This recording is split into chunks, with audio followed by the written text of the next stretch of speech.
नमस्कार विद्यार्थी मित्रांनो, स्मार्ट स्टडी महाराष्ट्र बोर्डमध्ये सगळ्यांचं खूप खूप स्वागत आहे. मला एक सांगा, कधीकधी असं वाटतं का की आयुष्य म्हणजे काय, तर फक्त अभ्यास, परीक्षा आणि टेन्शनची एक कधी न संपणारी शर्यत?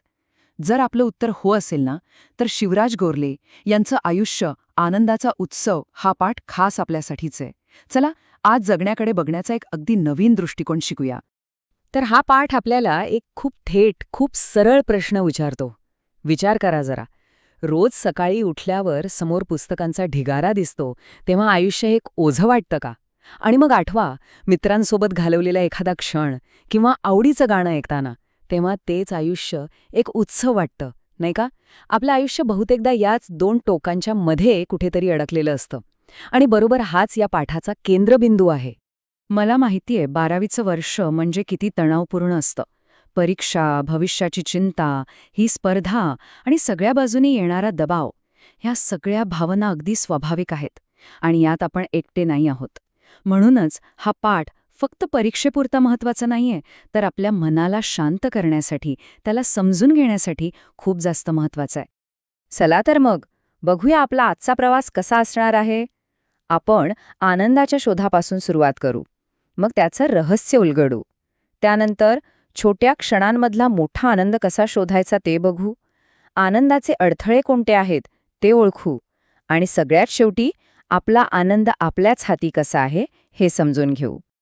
तर ह्या प्रवासात आपले मार्गदर्शक आहेत लेखक शिवराज गोरले. सगळ्यात आधी त्यांची आणि त्यांच्या विचारांची थोडक्यात ओळख करून घेऊया. म्हणजे कसं, हा पाठ आपल्याला अजून चांगल्या प्रकारे समजेल. शिवराज गोरले हे फक्त लेखक नाहीत, तर ते माणसाच्या मनाचे आणि त्याच्या जगण्याचे एक अभ्यासक आहेत, असं म्हणायला हरकत नाही. त्यांनी नाटकं, चित्रपट लिहिलेत आणि मजेत जगावं कसं यासारखी अप्रतिम पुस्तकंही लिहिली आहेत. या सगळ्यावरून एक गोष्ट तर अगदी स्पष्ट होते की सामान्य माणसाच्या आयुष्यात खरा आनंद कसा आणता येईल याचा त्यांनी खूप खोलवर अभ्यास केला आहे. आता आपण थेट पाठाच्या गाभ्याकडे वळूया. लेखक गोरले पाठाच्या सुरुवातीलाच आनंदाचे एक असं रहस्य सांगतात, जे आपल्या डोळ्यासमोरच असतं, पण आपण ते बघू शकत नाही. चला, जरा स्वतःमध्ये डोकावून पाहूया. काखेत कळसा आणि गावाला वळसा, ही म्हण आपण सगळ्यांनीच कधी ना कधी ऐकली असेल. याचा अर्थ काय? तर मौल्यवान गोष्ट आपल्या अगदी जवळच आहे, पण आपण ती शोधायला अख्खं जग फिरतोय.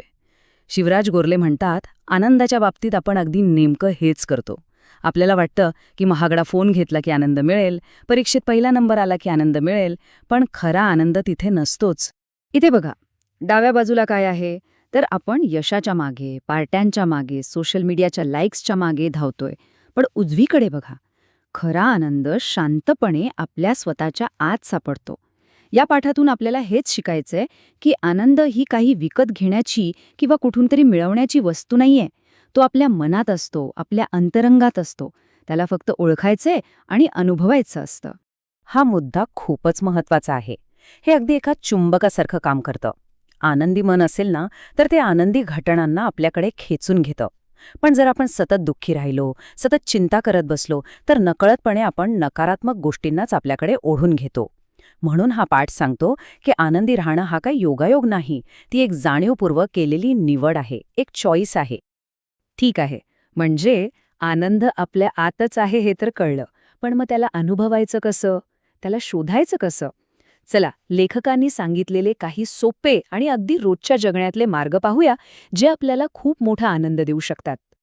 आपण कितीतरी गोष्टींना गृहीत धरतो, नाही का? एक क्षण थांबा आणि फक्त एक दीर्घ श्वास घ्या. हा जो श्वास आपण आता घेतला, हे जे जग आपण आपल्या डोळ्यांनी बघू शकतो, आपलं हे असणं, हीच एक खूप मोठी एक जादुई गोष्ट आहे.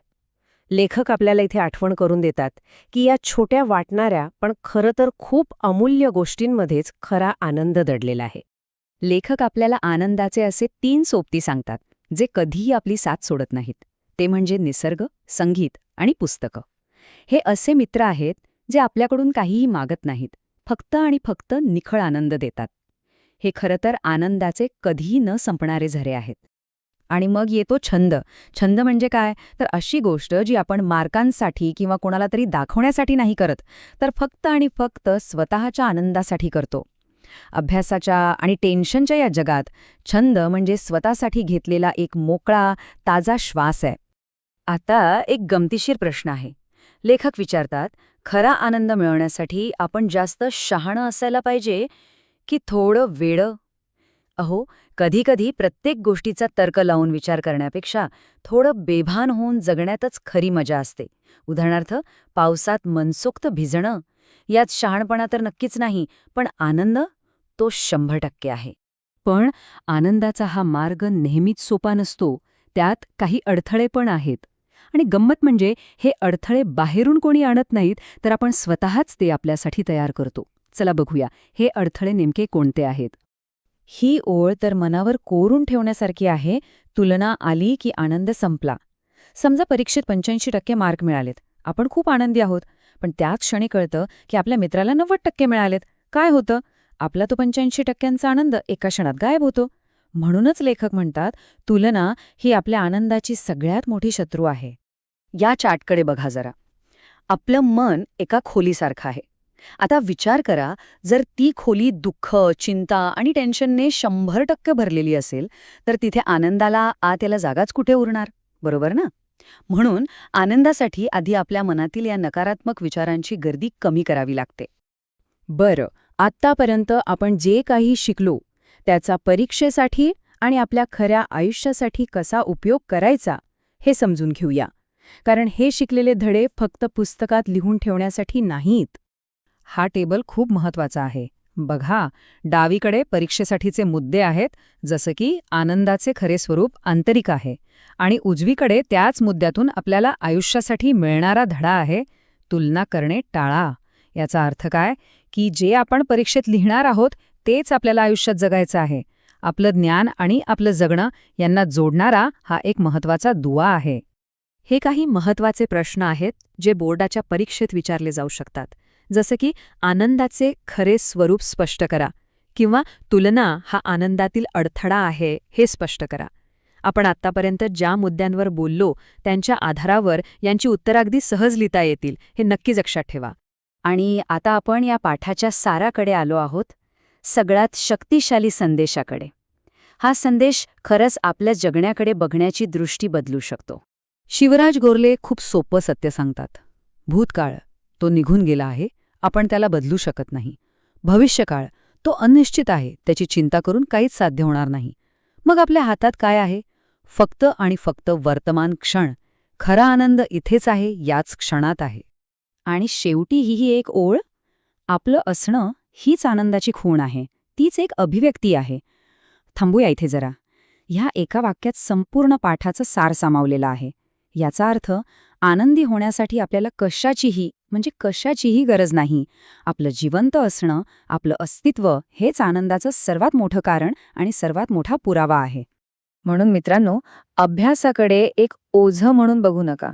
तो तुमच्या आयुष्याचा उत्सवाचाच एक महत्वाचा भाग आहे. लक्षात ठेवा, खरा आनंद मिळवण्याची शक्ती बाहेर कुठेही नाही. ती आपल्याच हातात आहे. आपला आनंद आपल्या हाती.